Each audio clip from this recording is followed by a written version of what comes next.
Good evening, everyone. Welcome to tonight's City Council regular meeting for Monday, December 12th. I will call this meeting to order. If you're able to do so, please stand for the Pledge of Allegiance.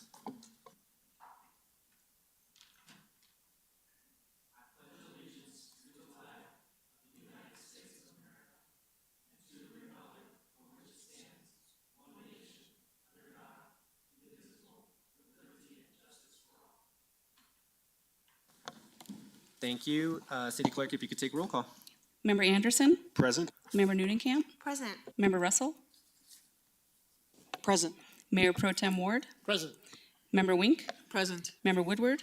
Present. Mayor Sierra? Present. All 7 present. Thank you. Consideration of minutes from the previous session. Any changes to the minutes from the City Council meeting December 5th?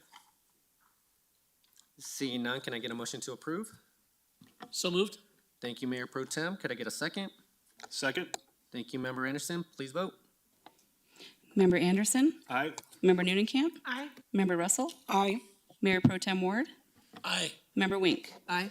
Member Woodward? Aye. Mayor Sierra? Aye. Let the record show 7 ayes. Thank you. I don't show anybody scheduled for recognition of scheduled public comment tonight. City Clerk, do we have anybody for unscheduled public comment? I didn't see anything on the sign. We're timing you. So we're giving our Deputy City Clerk a second to pull the list. And we don't have anyone on unscheduled public comment. I guess I should ask, do we have anybody online?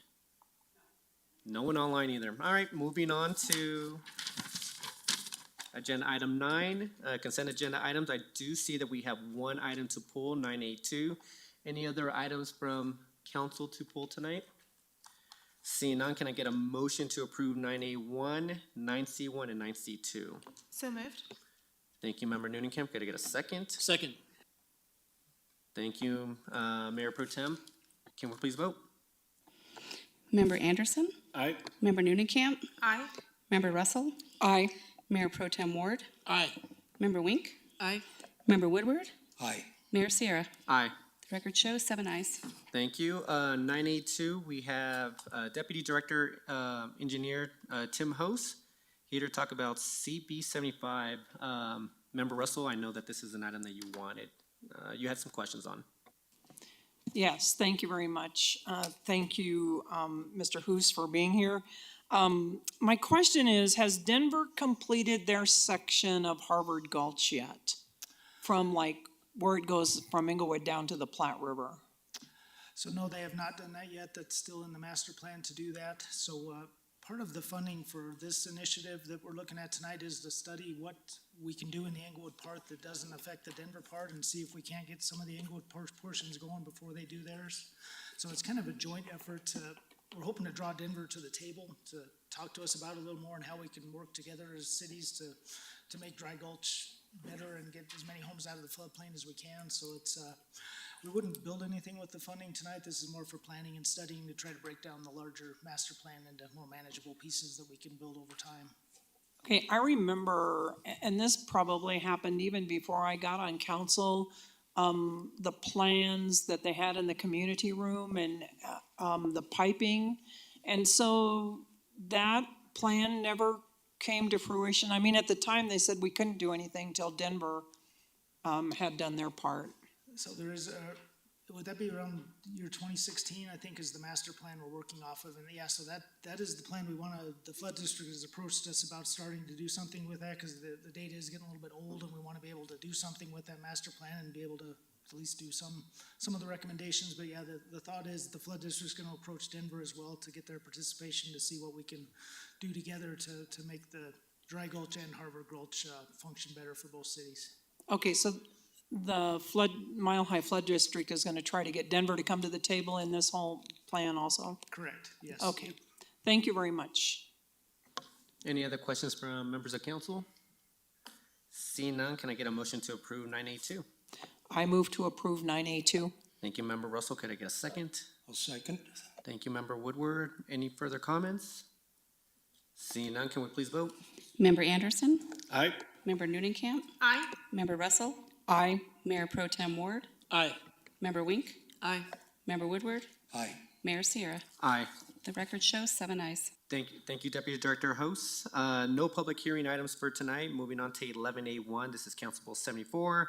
Here to approve an easement agreement necessary to construct the South Englewood Flood Reduction Project. Here again is Deputy Director Host. Thank you for the introduction. I've got a brief presentation on this one, and I'll answer any questions you have about this item. Let's see if the presentation will get going here. Oh, that's not the right one. Let's get to the, here we go. So this is a resolution to acquire a small easement that we need for the South Englewood Flood Reduction Project. That's a little bit of background here and kind of refresh your memory on this one. This is the highest priority project identified in the city stormwater master plan. And the goal is to enhance the capacity of the system by storing a large portion of the stormwater in a new detention pond and releasing it at a capacity that our existing pipe can take downstream. So you've got the inlet pipes and the outlet pipes there that go to the new pond, and I'll show you where this easement is here on the map here, but here's a little refresher. There's 3 parcels that we had to acquire for this project, or we need to acquire. We've already acquired those first 2 there on Windermere. Those are the property acquisitions that were previously approved for the actual detention ponds themselves. This 3rd parcel here is the one on Stanford there, and that's a small easement acquisition we need for the pipe going into the new pond.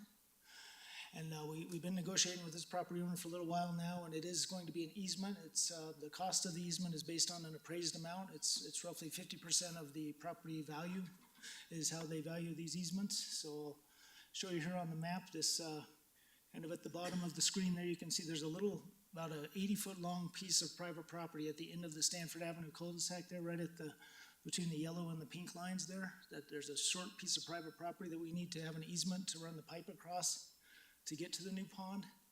So that's what this easement would be for. And this next slide kind of summarizes all the different costs for the easements we've acquired for this project. And as you can tell there, the price of this easement is quite a bit less, significantly less than the cost of the other 2 properties we had to acquire.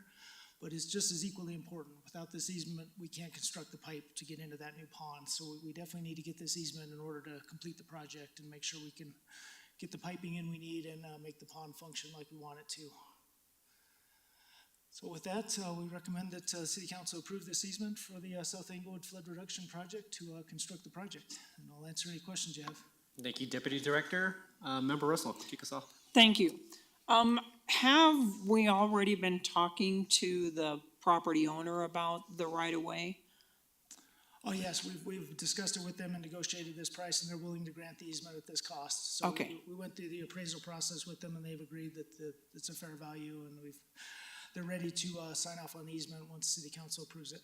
Okay, perfect. And then my one other question is, that very first slide on the purpose of the project where it shows the detention pond. So once we have the easement and it goes into the pond and then comes out of the pond, does that mean we're not going to be using the pipe that goes to the right-hand side of it?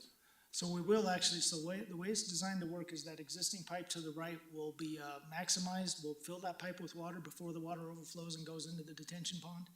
So both pipes will be used. That we're definitely using that capacity, so we don't have to build quite as big of a pond. Okay, and then I don't know if this area here there were some pipes that were smaller. Have we replaced all of the pipes in this area that were bottlenecks? So we haven't done any pipe replacement in this area. We have looked at those bottlenecks and the capacity we have, and basically what we've done is we've designed the new infrastructure to complement that existing infrastructure, so we'll maximize out the capacity of what we have, and then this new infrastructure will take the overflow there to handle the 25-year storm event. So if there still is a problem, the bottleneck, there's just a short amount of pipe that's got, smaller pipe got put in, right? So if it doesn't work, would we replace that? So the way it's designed, if we were to increase those bottlenecks, we'd let more water go downstream, which could overflow the downstream pipe again. So we designed it to the maximum capacity of what's out there now, including those bottlenecks. So we're kind of trading off the existing capacity for new capacity, making them balanced so that between the two, the downstream pipe can handle the flow coming out of the pond and through the existing infrastructure. So we didn't contemplate upsizing any of the bottlenecked areas on the existing pipe there. Okay, thank you. Any other questions from council? Seeing none, can I get a motion to approve 11A1? Move to approve 11A1. Thank you, Member Anderson. Could I get a second? Second? Thank you, Member Noonan-Camp. Any further comments from council? Seeing none, can we please vote? Member Anderson, Aye. Member Noonan-Camp, Aye. Member Russell, Aye. Mayor Pro Tem Ward, Aye. Member Wink, Aye. Member Woodward, Aye. Mayor Sierra. Aye. The record shows 7 ayes. Thank you. Moving on to Council Bill 76, 11A2. Here again is Deputy Director Tim Host here to discuss amending the intergovernmental agreement with Mile High Flood District for the design, right-of-way acquisition, and construction of drainage and flood control facilities in the South Englewood Basin. Go ahead, Deputy Director. Thanks, all right. So good evening again. So this is an amendment to an existing intergovernmental agreement we have with the flood district to help fund stormwater infrastructure improvements in Englewood. So the flood district approached us and they had an additional $500,000 available that they could allocate to Englewood if we were able to match it. And with our stormwater loan we recently got, we have enough funding in the stormwater fund to be able to match that. So we're able to take advantage of that funding and be able to do a little bit more work in Englewood here. So basically what this does, it's part of the city's master plan that we're working on the flood district with to, once we identify kind of the priority projects in the city, this funding can be applied towards that. And the way this flood district funding works is that the flood district manages the project for us, which is really nice.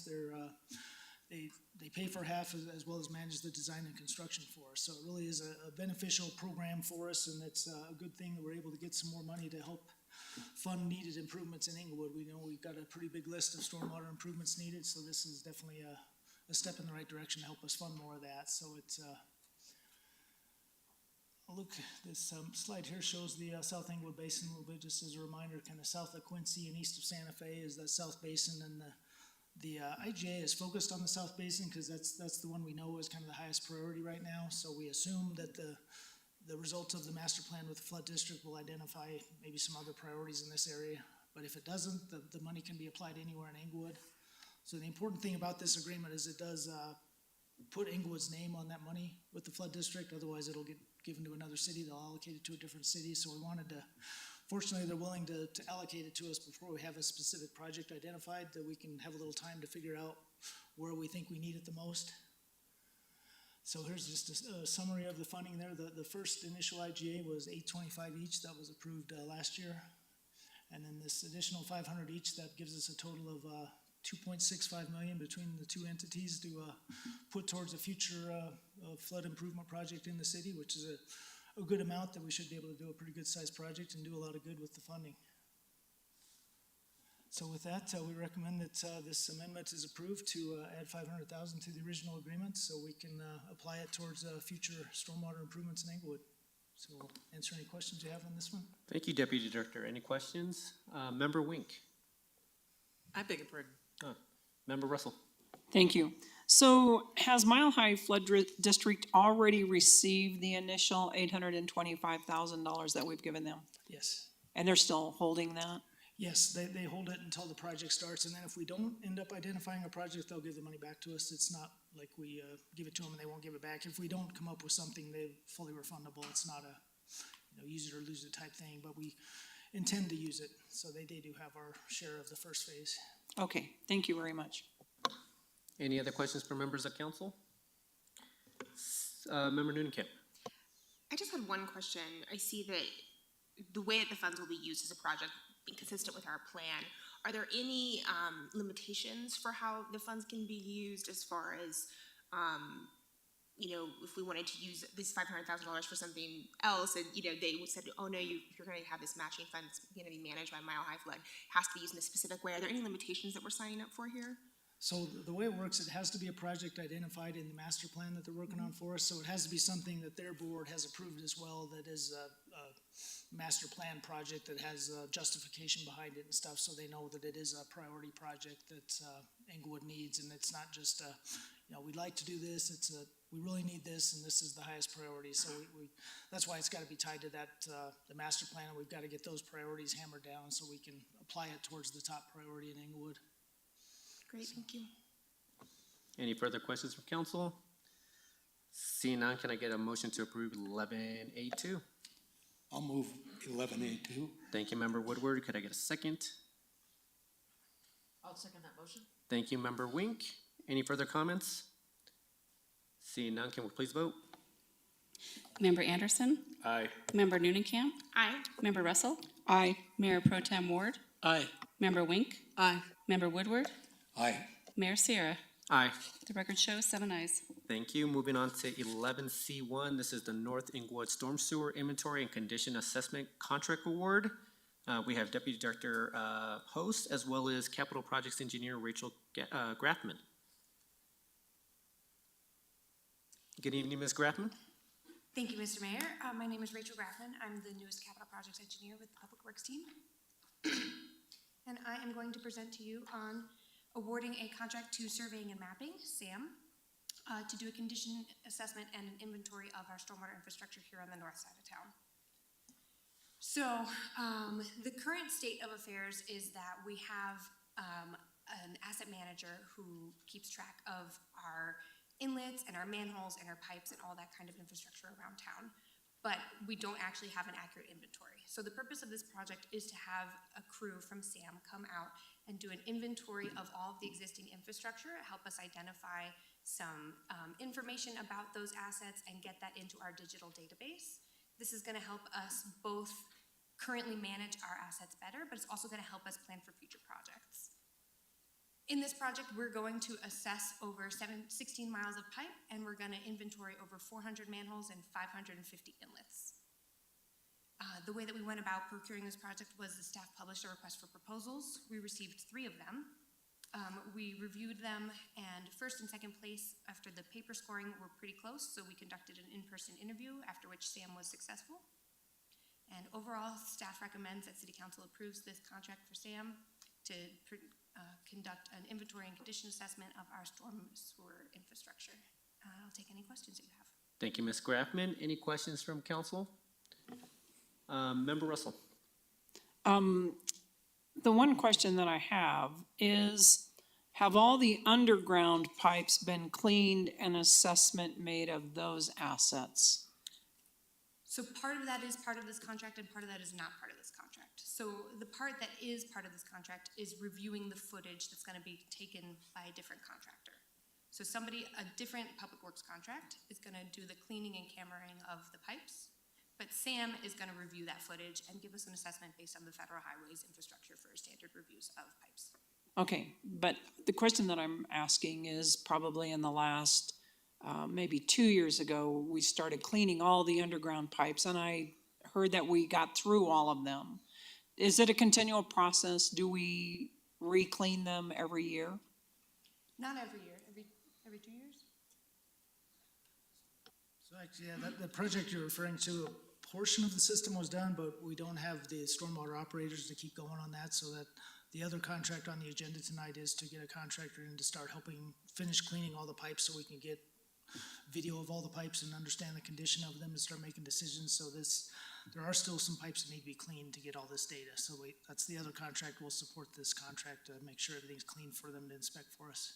Okay, so, and that'll all be done before the survey and mapping come out? Correct, yeah, that's the idea, is to get the clean pipe, and then right after the pipe's clean, get them in there with the camera so we can see the exact condition and not have to look through dirt or debris or anything, and actually see the pipe and verify what we have there in each segment.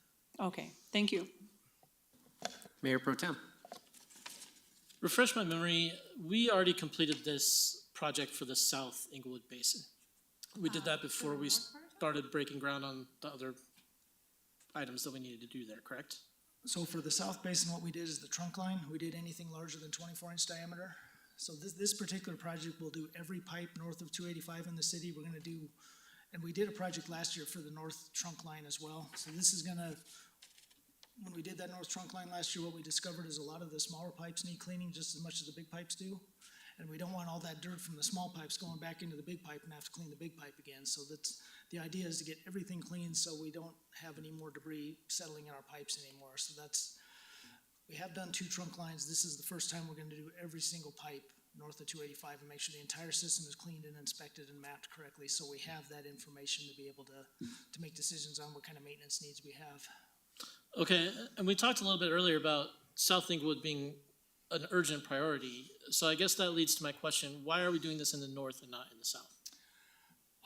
The south, based on when we cleaned out the trunk line in the south basin there and the 2 recent projects we've done, we don't have as much sediment in that part of town. We've discovered the north part is, after we cleaned that north trunk line last year, we discovered quite a bit more sediment up there than in the south part, so we made the decision to start there and kind of get the worst part first. So the south didn't seem to have as much debris that could go back into the trunk lines right away, so we felt we had a little more time in the south basin, but this north basin is pretty full of debris that we want to get out before we put it all right back in the pipe we just cleaned out.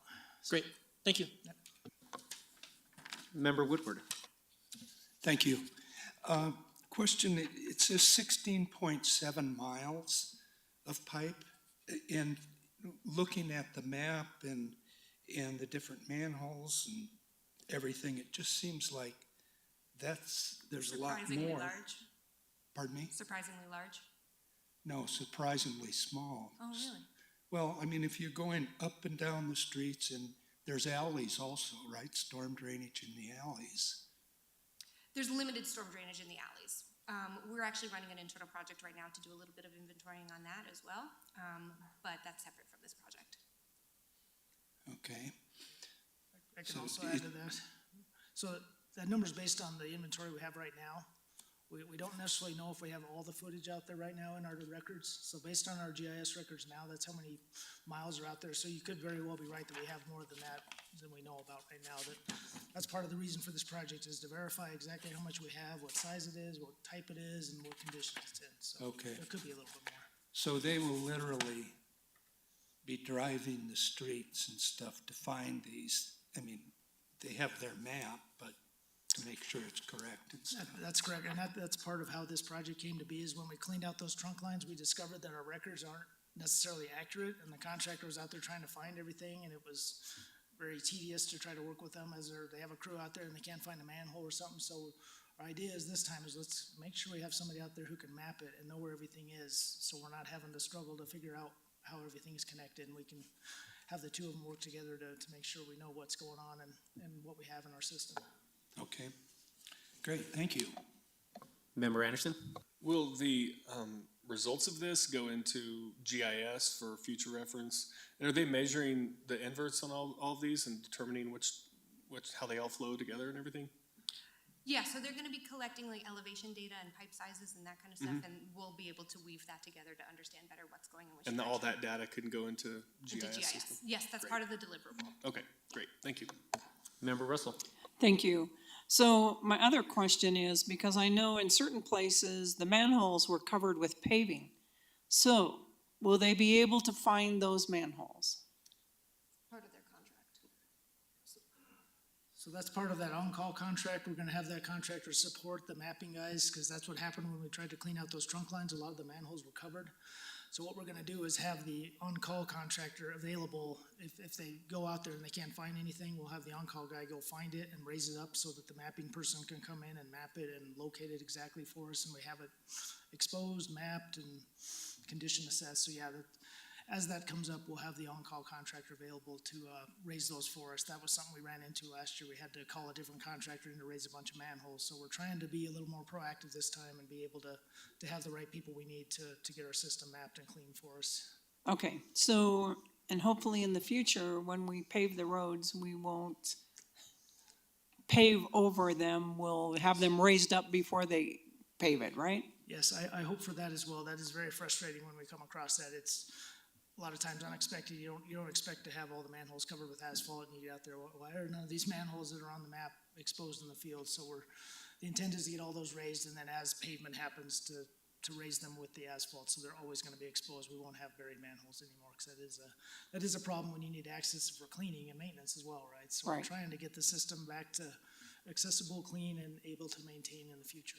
Okay, thank you very much. Any further questions from council?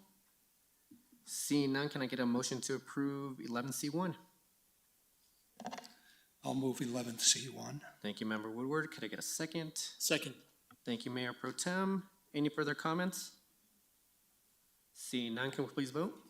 Member Anderson, Aye. Member Nudenkamp, Aye. Member Russell, Aye. Mayor Pro Tem Ward, Aye. Member Wink, Aye. Member Woodward, Aye. Mayor Sierra. Aye. The record shows 7 ayes. Thank you, Deputy Director, and for the presentation, as well as Capital Projects Engineer, Ms. Graffman. Thank you very much, and welcome to Englewood. And happy holidays to you both. Moving on to 11C2, motion to designate city committees to review 2022 voter-approved sales tax expenditures. We have Deputy City Attorney Vicki McDermott to present. Good evening. Hi, good evening. Thank you, Mayor Sierra. So this is a motion to designate citizen committees to review the spending of the revenues collected by the new sales and use taxes that were approved by the voters to fund street improvements and to fund alternate police servicing. As you know, on November 8th, 2022, Englewood voters approved 2 sales and use tax increases, one for a 0.2% to fund street improvements, and a second of a 1% increase to fund alternate police services. Both ballot questions require spending of such revenues to be reviewed by a citizen committee. Now, council has discretion to designate the committees to provide this oversight role. There are several committees that may be appropriate. First, the Englewood Transportation Advisory Committee may be appropriate for oversight of the revenue collected for street improvement.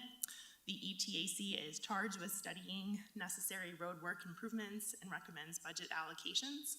Because recommending expenditures for city streets is already within the committee's scope, city staff recommends that council appoint it as the citizen committee to review street improvement, sales tax revenues, and the associated expenditures of those funds. Now, second, a committee formed from the Englewood Police Department Citizen Academy may be appropriate for oversight of the revenue collected for alternative police services. The EPD Citizen Academy is tasked with, among other things, analyzing alternative police services. It may be appropriate to form a citizen committee from Citizen Academy graduates to review alternative policing sales tax revenues collected and to ensure that those funds are spent on alternative police services. Third, as another alternative, the Budget Advisory Committee may also be appropriate to either oversee the alternative police servicing or to oversee both alternative police servicing and the street improvement spending. Under Englewood Municipal Code, Section 2-14-1, the BAC advises the city on the development and implementation of the annual city budget. The BAC analyzes the budget and can provide oversight to ensure sales tax revenues that are collected are properly expended to either street improvements or alternative police servicing. Because recommending expenditures is already within the committee's scope, city staff recommends that council consider appointing it as the citizen committee to review alternative police servicing and or street improvement sales tax revenues collected and those expenditures. With that, happy to answer any questions. Thank you, Assistant City Attorney. Any questions from council? So I guess my question, Assistant City Attorney, you gave us 3 options there. Yep. Tonight, you're just asking us to identify which of these committees should, one of the 3 options basically, so whether ETAC, BAC, or the graduates from the Citizen Academy take part in these, or take a role as part of these committees. So yes, we are asking to consider which of these alternatives would best accommodate this oversight role, but we're also asking for the designation to be made itself because revenues are going to be collected starting in January 2023, and we want to ensure that we have the committees in place to perform those oversight roles. Okay, thank you. Any questions from council? Member Nudenkamp? I do see that there's a note within the council communication about EPD's ability to gather a committee. I think it's of 5 members from the alumni cohort of the Citizen Police Academy. Do you have any sense from staff about, we're on the clock here, the ability to do that over the holidays in time for that January deadline? Division Chief Tracy Jones is on the line. He might be more appropriate to field that question.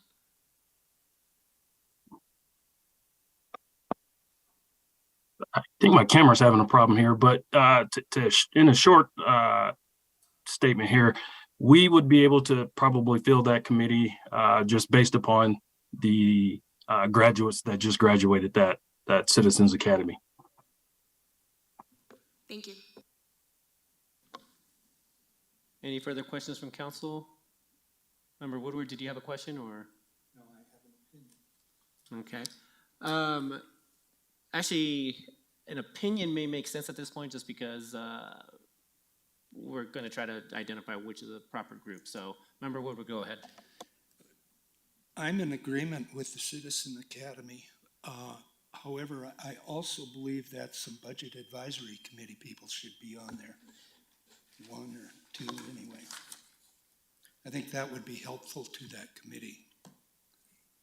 So, Member Woodward, do you mind if I ask a question? So would you, I guess the third option that I heard was that the Budget Advisory Committee could be overseeing both ETAC potentially and the Citizen Academy graduates. Is that what you're stating would be your preference, or are you saying just a mix? That would be my preference. Okay, so option C. Thank you, Member Woodward. Member Anderson. My preference would be to have the BAC play the role for both of those, issues. So in lieu, instead of having ETAC.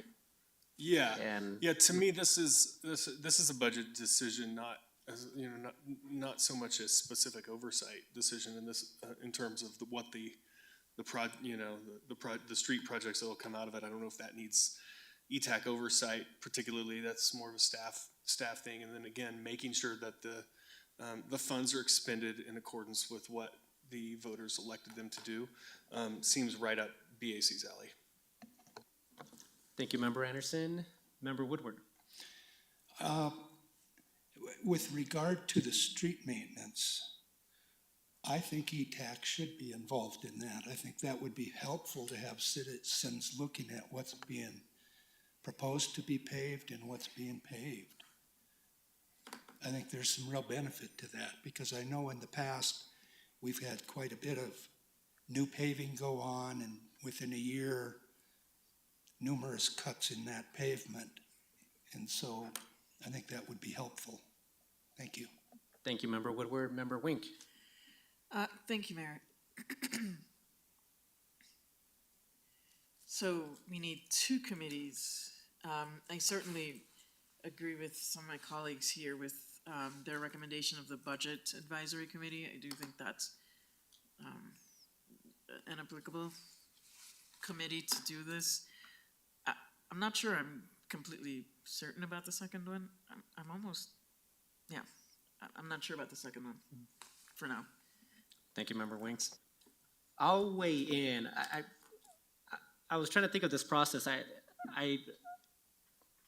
I'm leaning in favor of Member Anderson's point of view of having BAC look over both, just because I'm thinking, I was thinking in terms of the streets situation and having, obviously, Public Works is going to look at which streets need the most, are more in need of resurfacing or whatever happens to be in that situation. I'm not sure if that's really an ETAC decision. So to me, it does sound to be more of a budget issue. And so I think that BAC would make sense there. I'm not completely opposed to having a citizen committee on the Englewood, from the Citizens Academy be a part of it, but I think it kind of is the similar situation as ETAC. So I do think that BAC probably makes a little bit more sense for both of these. So I'm going to lean in favor of Member Anderson's point of view and having BAC serve as the citizen committee for both. Unless members of council can make me rethink my decision. So, Member Newcamp. Thank you, Mayor. I have a question for staff. Do we have a sense of what the long-term process for these conversations and decisions and recommendations will look like?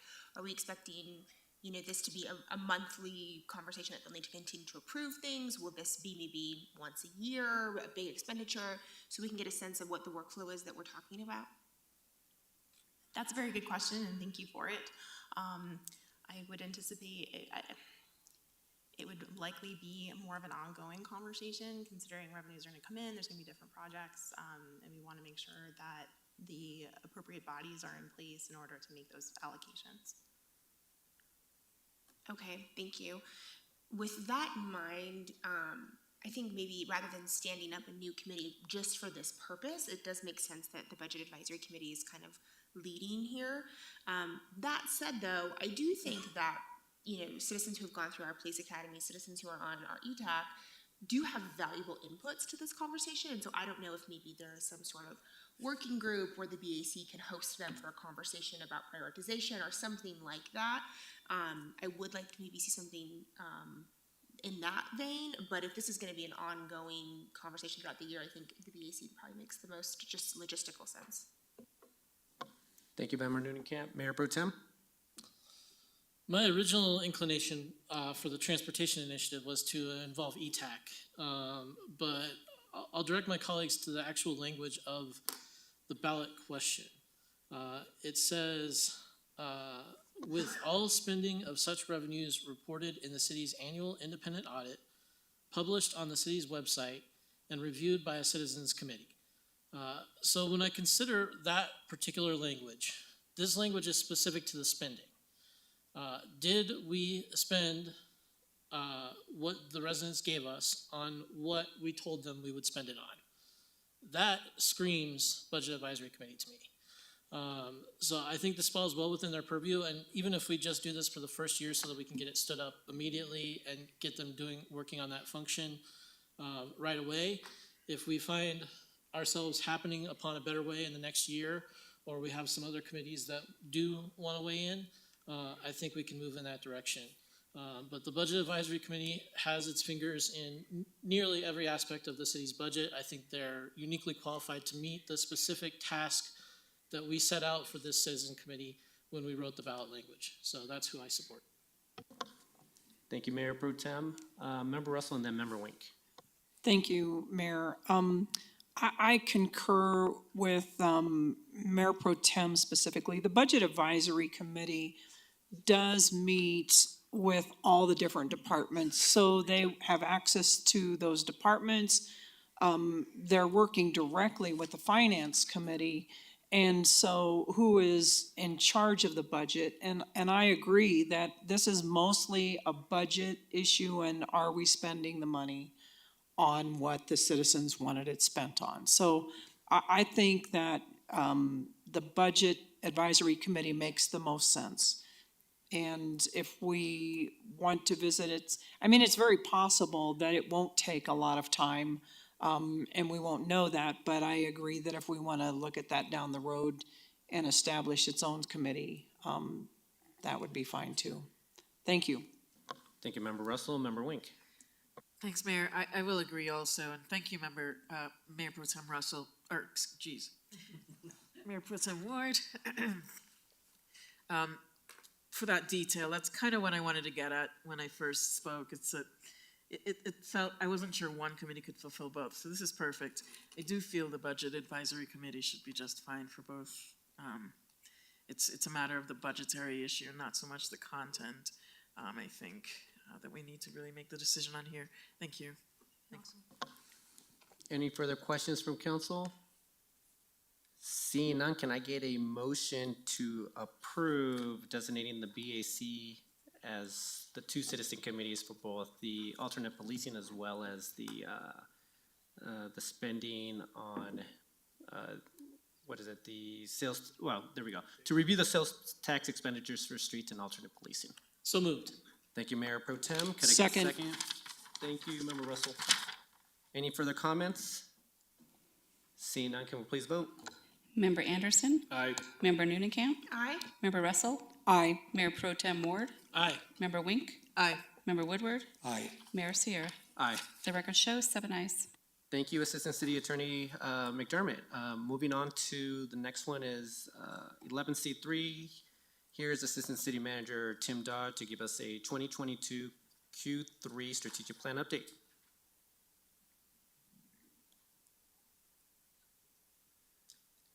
Great, thank you, Mayor. So this is my quarterly update to City Council on our items in the strategic plan. One note that I wanted to give is you do have two things. Number one, the 2022 year of the plan obviously ends at the end of 2022, coming up just in a few weeks.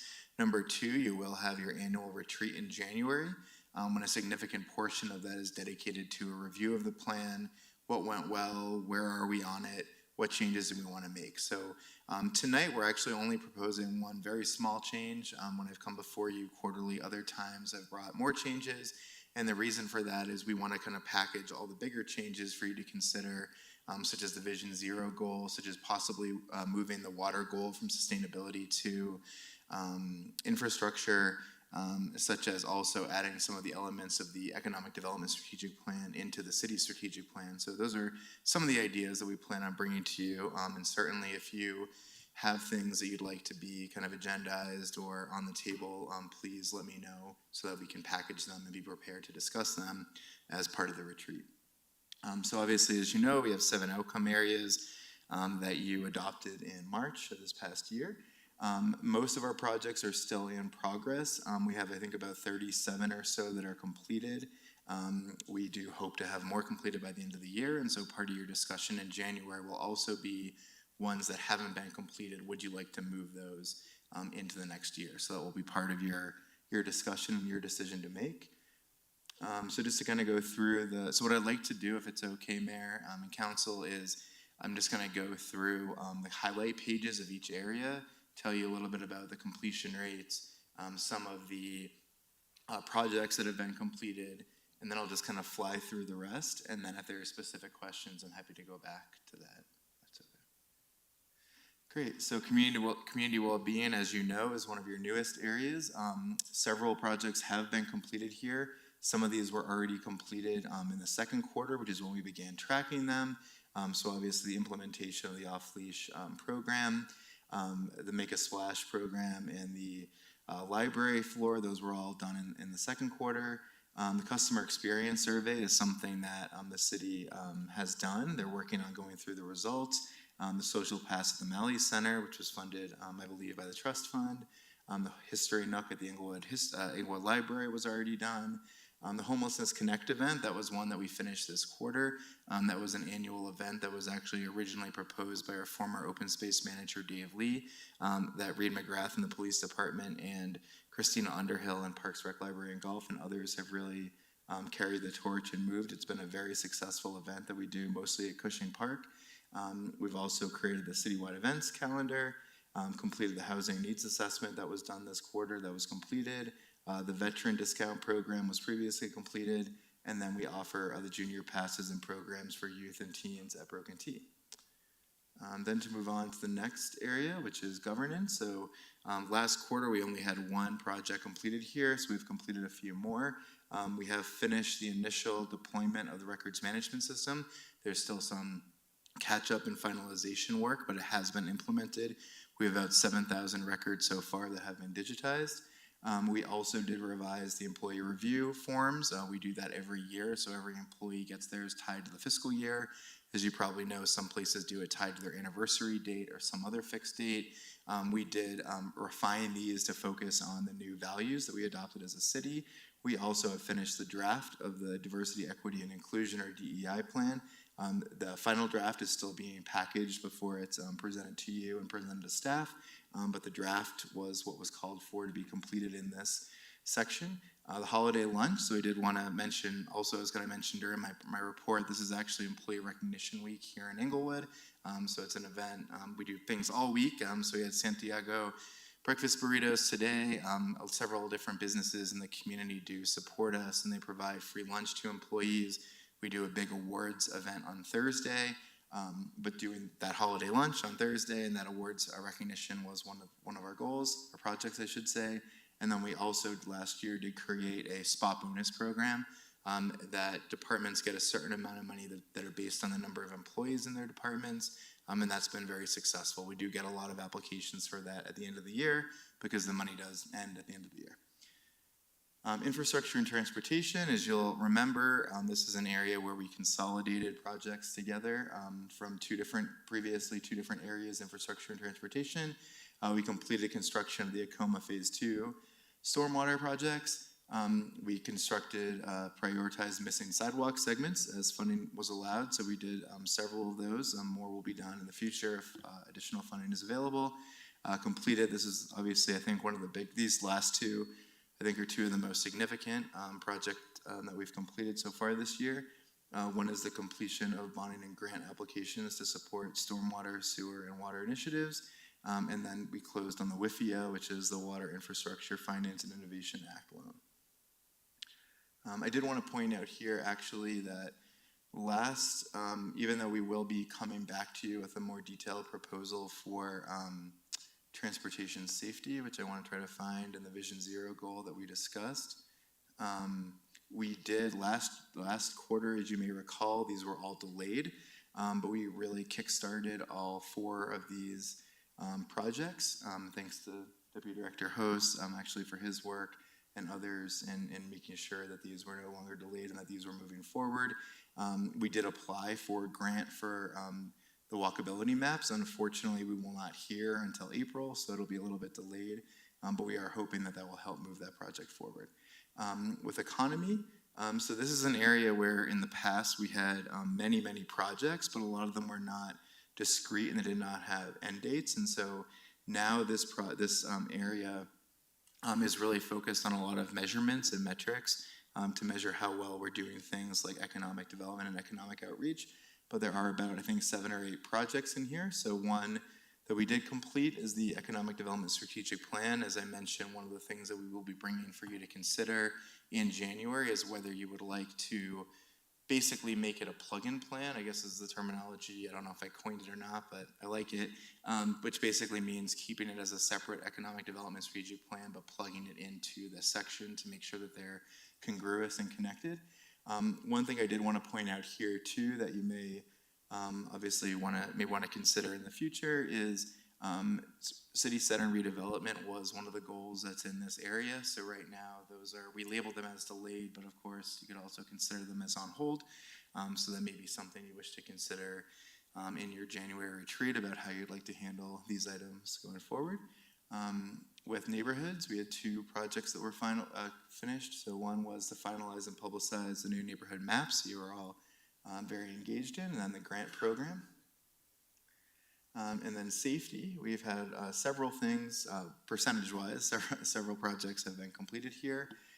We hired, which has been an incredibly successful person and role of having a community relations crime prevention coordinator. There are some metrics in here too that track participation in events that the department now sponsors, and so we're way above, I think, where we expected to be with participation, which is great. We also created protocols for the dispatch center to divert mental health calls to crises teams, and then developed and implemented emergency management training programs. So that's been successful. We have about 91% of employees have gone through the training that's required by FEMA. And then finally with sustainability, I think obviously thanks for your support in having a sustainability program, including a commission and a coordinator. I think that's really helped to ramp up a lot of these projects. So we started a program that's a partnership called Love My Air that's helped us monitor air quality throughout the city. We've started tracking greenhouse gas emissions, placed air quality health information on the city's website, previously already developed a comprehensive asset management program, the hazardous and electric waste recycling events that we did this fall, early fall, were very popular. Continue to support the program that we talked about, I think last time I did this presentation, to provide electric golf carts. We are pursuing the Soul Smart designation, conducted employee commuter survey to understand how employees travel to work, which is helpful for a variety of reasons in terms of green commuting. We held, thanks to South Platte Renew, our annual river and stream cleanup. The neighborhood grant program is also referenced here because we do, a lot of it has to do with sustainability initiatives, and then continue to develop and improve the E3 program. So that's the report. Again, we'll have more in January at your retreat. We'll have a report that will basically show progress over the entirety or almost the entirety of 2022, and then kind of provide information to you so that you can have a discussion about what you'd like to keep, what you'd like to change, and reflecting on the work that we've done so far. Thank you, Assistant City Manager Dodd. Any questions from council? I think you were very thorough, Mr. Dodd. If no questions, can I get a motion to approve 11C3? I move to approve agenda item 11C3. Thank you, Member Wing. Could I get a second? Second? Thank you, Member Noonenkamp. Any further comments? Member Anderson? Well, you said there was, I may have missed it, one small change that we're approving. What was that change again? Yes, and I should have my packet. It's this one. So our communications department is just recommending removal of the build and installation of gateway elements because there's several other projects or initiatives in the plan that basically cover similar concepts. Okay, So thank that you. was it. Yeah. That was a recommendation of the department. Member Russell? Thank you, and that was my question, but it brings up another question. So build and install gateway elements, did that also include the Hampton Corridor project? Was that part of it? It's pretty general the way it's written here, so I don't know the specifics of specific areas in town that it was meant to focus on. Okay, but you say there are other things in the plan that'll address that, and will we be talking about that more at the Oh, yeah. retreat? Yes, definitely. Okay, all right, thank you. Any further comments? Seeing none, I do have a motion and a second, so can we please vote? Member Anderson, Aye. Member Noonenkamp, Aye. Member Russell, Aye. Mayor Pro Tem Ward, Aye. Member Wink, Aye. Member Woodward, Aye. Mayor Sierra. Aye. The record shows 7 ayes. Thank you, Assistant City Manager Dodd. We now move on to Mayor's Choice. And I just wanted to make everyone aware that the executive session for tonight is being canceled. Our city manager as well as our city attorney are both out tonight, so we just felt it was best to wait until they're back in person, so we'll reschedule it for some time after the new year. And with that, just a couple of items for Mayor's Choice before I pass it over to Council Member's Choice. But one, I wanted to make everyone aware, I think many of you may be familiar with the migrant crisis that is primarily affecting Denver at the moment. Mayor Hancock and his office did reach out to me. I put his staff in communication with our Assistant City Manager, Tim Dodd. Basically, they were just trying to, obviously with the crisis, they were looking for additional shelter along with other things that other cities surrounding Denver could be helping them with. Assistant City Manager Dodd put the City of Denver's team in touch with Mike Sangren, who obviously, having the partnership that we do here with Tri-Cities and with our partners, we have a good program in place, and Mr. Sangren was able to talk to Denver, let him know that he will be speaking to the partners about what we were able to do. But what I want to point out about this fact is that I am very thankful for the collaboration, the partnership that we have with the three cities, with our partners, and we are a place where other cities can come and look to us for assistance when things like this happen. So I am very thankful for Mr. Sangren with all our partners. Nothing has been decided at this point on what we're able to do, but I know that there's going to be additional communication about what is possible and what we're able to lend a hand with here, not only in Englewood, but obviously with Sheridan and Littleton as well. So Assistant City Manager Dodd, is there anything that you wanted to add to that? No, thank you. I think that covers it. We did also offer if there is a need to help coordinate a drive for things like toiletries and clothing, but it seems like at this point the major need is for shelter. Thank you, Assistant City Manager Dodd. So a very important item, but I'm very thankful for the partnership that we have here in the city. Secondly, I did want to just mention, I did attend the Kringlewood event this past Saturday, wasn't able to make it Friday, but turnout was great. A lot of new businesses that I haven't been able to step into recently or over the past year. It looked like the turnout went pretty well on Saturday night. Got to meet with the businesses. I got to meet with some other citizens that were taking advantage of it. But I want to thank all the businesses for participating over the 2 days on Friday and Saturday. It sounds like this is something that's going to continue happening in years to come, and I'm very thankful for small businesses in our area taking the initiative and putting this together on their own. So thankful for everybody that's been involved with that. I think that's all I have for tonight. Obviously, we're going to be out for the next couple of weeks. We'll be back in session on January 3rd, which is a Tuesday. So I just want to wish everybody a happy holidays.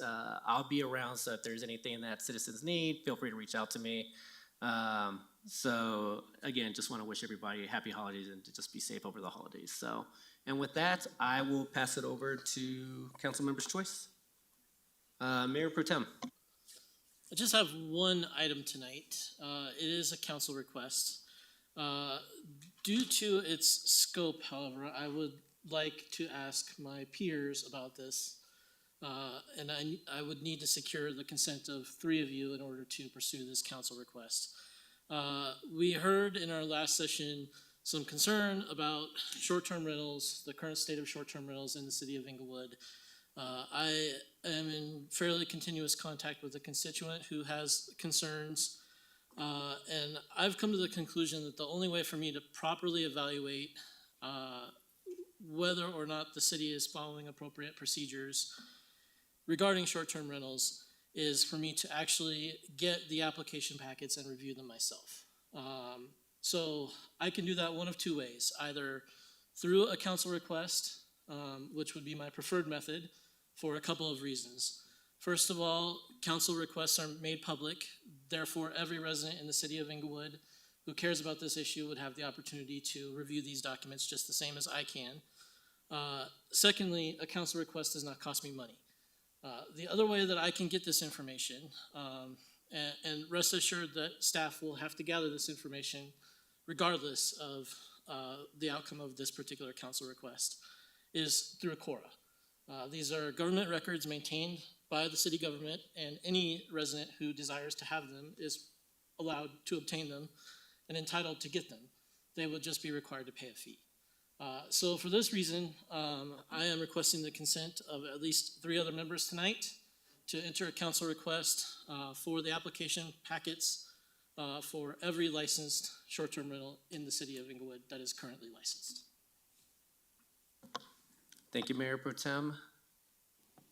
Member Russell, I'll let you weigh in. All right, thank you. I would agree with Mayor Pro Tem Ward. I absolutely agree with that. And do you have a list of things that you were going to ask for other than just that? I want the documents that the city has on file. Whatever caused us to issue the license, I need to see with my own eyes. Okay, because I received a call and I am a little bit concerned that something got approved just as council talked about it, but we've never voted on it. And that's concerning to me as well. So I agree with you, Mayor Pro Tem. Thank you. Thank you, Member Russell. Member Anderson. I'm supportive of this council request. Thank you, Member Anderson. Any other members of council want to weigh in? Member Woodward? I don't have any objections to it, so if it's something that we're asking for, I could go along with approval of that. Thank you, Member Woodward. You have 3 other members of council that are in favor of this. So you do have the majority, Mayor Pro Tem. I'll leave it at that at this point, so. I think it is important, if anyone does object to this particular request, that we have that discussion as well. I'm not trying to bulldoze the process here, but I have heard enough concern in the community that I think it's actually important for me to evaluate this from a policy standpoint. Do we have a problem with execution, or do we have a problem with defective policy? And I view that as part of my job as a representative on council. Thank you, Mayor Pro Tem. Member Nunekamp. I'm happy to weigh in. I'll share, obviously, I wasn't at the meeting last week, and so I wasn't here for the conversation. I haven't had a chance to watch it, and so I'm hesitant to weigh in without that information of what was said in the moment, because it seems responsive to that. I think it's incredibly important that we are appropriately enforcing the laws and ordinances that we have in the community, and I know that there's concern right now that we're not enforcing them correctly, and something that I care a lot about. I do think it's, I guess I don't know if I have a concern as much as an outstanding question about the precedent that this sets for the council to start putting, getting into the weeds on some things that it does make me feel slightly uncomfortable. I think that there is a way to examine it. I'm not confident, or I'm not currently convinced that this is the first step. I probably would prefer a study session or some other, tools that we have available to us in our role in the city. So I'm not going to oppose it at this point. I mean, it doesn't matter if I do give the votes, but I just would caution this becoming a pattern of this council taking this kind of action immediately without other steps first. Thank you, Member Nunekamp. Go ahead, Mayor Pro Tem. Yeah, I appreciate that feedback, and it's certainly feedback that I am personally sensitive to. The one thing I can tell you is that this is absolutely not the first step. When I was elected to council, I made it my policy, personally and professionally, to address things in private, and as long as they were addressed to my satisfaction, to not make those things public. We are at the stage now where it is time to make this request public, which is why I'm making this request. Thank you, Mayor Pro Tem. I will weigh in as well. I was leaning towards Member Nunekamp, and I think she eloquently stated my concern here. I could see where this could be, where this information would be necessary if the way that I was thinking about it was, if this information came in line and we realized, oh, you know what, this information, by not requiring this actually kind of complicates the process, and we need to change that aspect of our policy or how we gather that information. That's kind of where I was thinking that this may make sense. It does sound like you've tried different avenues to gain this information and gain a better understanding of the gaps that we happen to have in the process. I'm still hesitant, but I can understand where you're coming from, Mayor Pro Tem. So, Member Anderson. I want to just add in, this is something I've been interested in for a little while and have had conversations with staff about. And to me, the outcome of this could be, like we need to do a better job, of enforcing it, or we discover that, oh, it looks like we're enforcing it pretty well.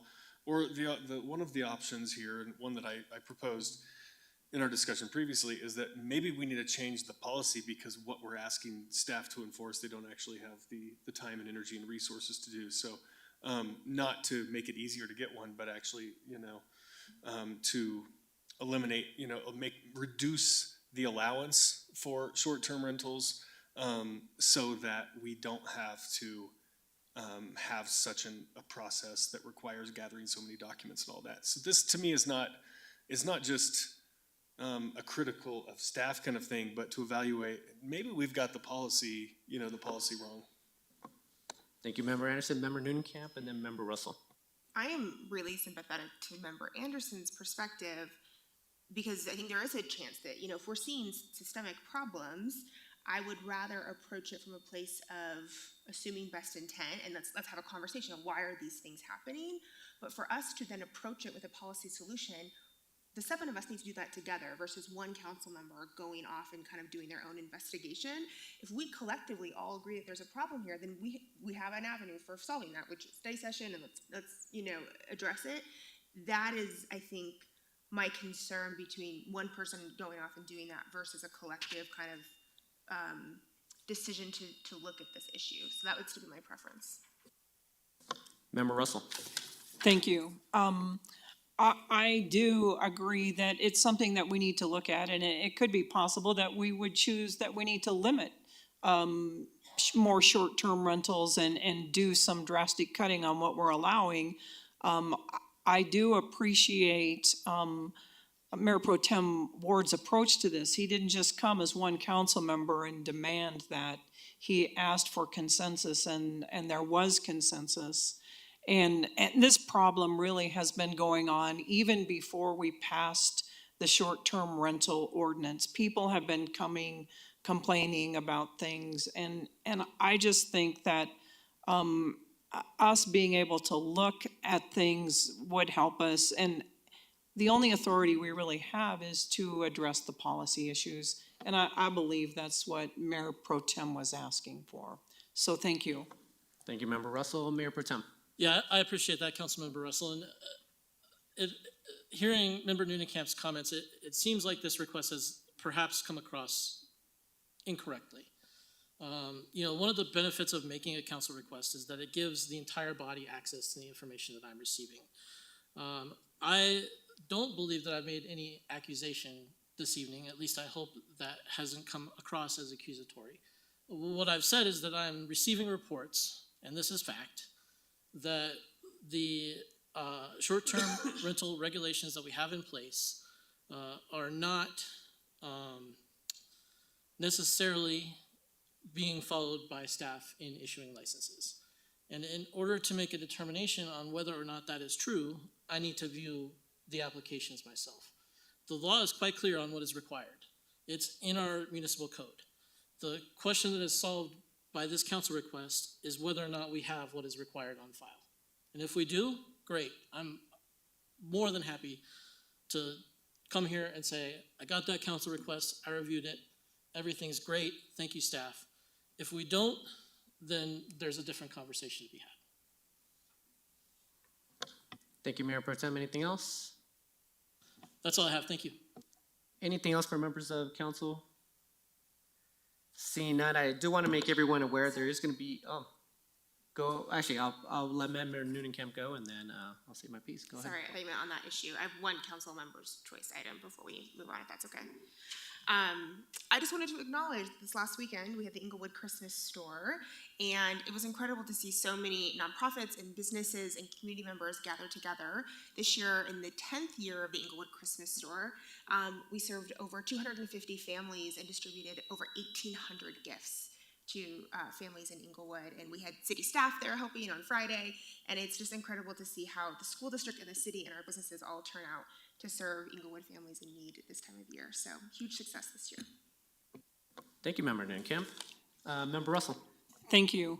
I do have a couple things I want to share on council members' choice. And one of them, I'm a little bit concerned about the request from the staff member to meet individually with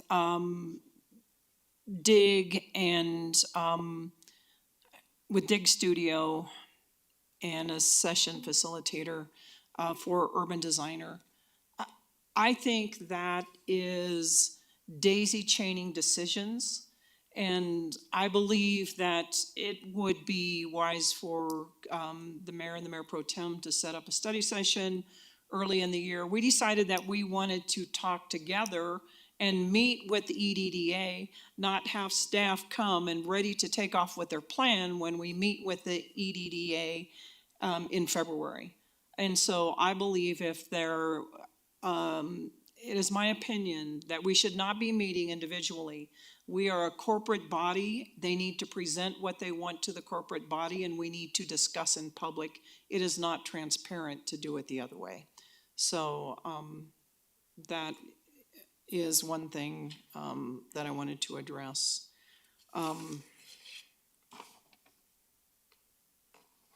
And so I don't know if you want to weigh in on that. No, thank you, Member Russell. So, and I'll be transparent. I have not yet met with Dig Studio or with Mr. Parumba. I do believe I'll be meeting with them on the 21st, or at least I have something scheduled for the 21st, whatever that Tuesday is. I can understand your concern. My understanding of this is that they're just looking to understand what it is that we would like to see part of the development. I think that that leads into the conversation that we will be having on the 11th, on that Saturday in February. But I do understand your concern, and I'll open up to members of council if they feel that a study session would be better served prior to the February meeting. Member Anderson. I think I agree with Councilmember Russell on this. I think that this would be better to be done as a group because that gives us as council members a chance to, make our case for what we would like to see in the context of us as a body, rather than, the consultants and staff kind of taking a survey individually and then coming back with something. I like the idea of this particular thing, especially with how the last master developer project kind of ended and there wasn't really a consensus about what the vision for the area was, that I think we would be well served by working together to find a shared vision in conversation with each other and of course with staff and the consultant as well. So I do like that idea. Thank you, Member Anderson. Anyone else, members of council, want to weigh in? Mayor Pro Tem? Yeah, I had not scheduled this meeting yet, and I wasn't sure whether or not I was going to do it. It's more a matter of scheduling than anything else. But I guess I can see arguments on both sides. The most compelling part of Member Russell's argument was the daisy chaining factor. Are we conducting public business outside of the public light? What is the purpose of a one-on-one session other than, a session with the corporate body? Obviously, in a non-recorded one-on-one session, you can be more frank. You can brainstorm a little more than you would be otherwise, because there are politically sensitive ideas that may come across that might be, not fully baked or cooked, and somebody takes it and runs with it and says, board's trying to do this or Russell's trying to do that. But I think on something as big as the city center redevelopment, there's a compelling argument to be made for the entire body having that discussion in public, so the public knows what direction we're moving and why and where those ideas actually came from. So I'm supportive and sympathetic to this no one-on-ones idea. Thank you, Mayor Pro Tem. Member Noonkamp. Thank you, Mayor. For me, I don't see this so much as an either or, but a both and. I think having these one-on-one meetings to inform a broader conversation could be, frankly, just efficient. We're going into the holidays. This is our last meeting of the year. For DIG to gather kind of everyone's input. However, I agree with Member Anderson. I think we need to have another full council decision before February 11th, because I don't want us to go into our meeting with the EDDA disjointed, or different council members wanting different things. And I understand that we might hold different opinions, but I'd like for this council to really have a leadership conversation before then, to get on the same page. And maybe our one-on-one conversations with DIG can facilitate that being a better time spent and having a tighter agenda.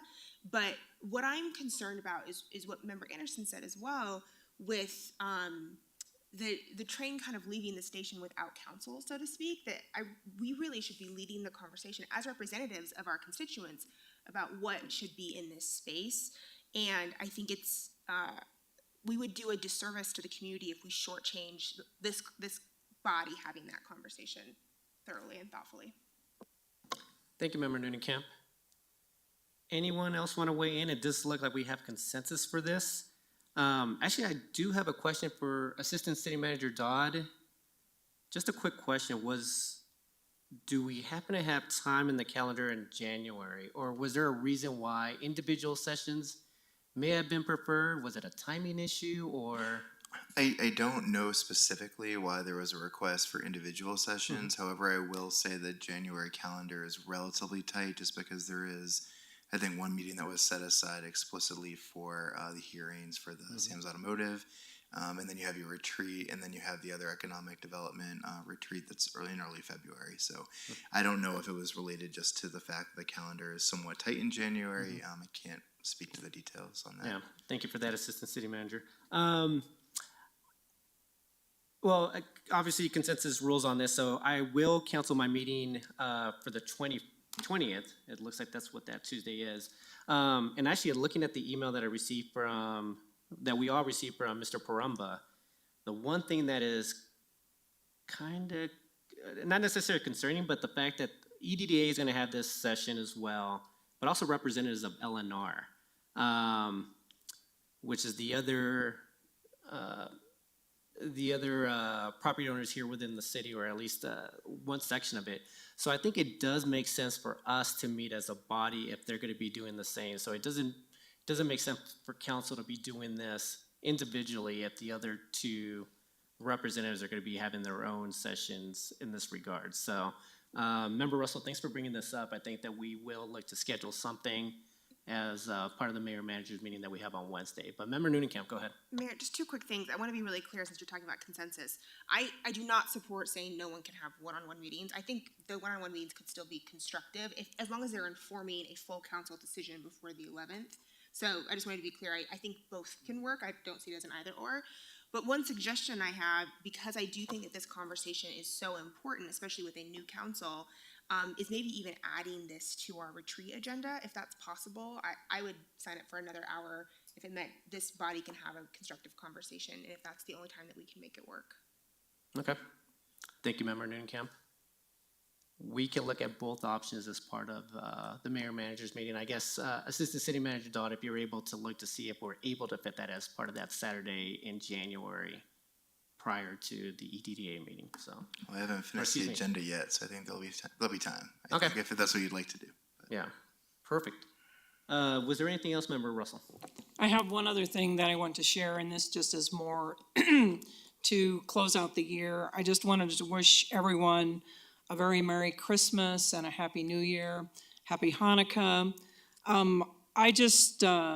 I want to read a few verses out of Scripture because really Jesus is the reason for the season. And this is out of Luke 2, verses 8 through 13. And there were in the same country shepherds abiding in the field, keeping watch over their flock by night. And lo, the angel of the Lord came upon them, and the glory of the Lord shone round about them.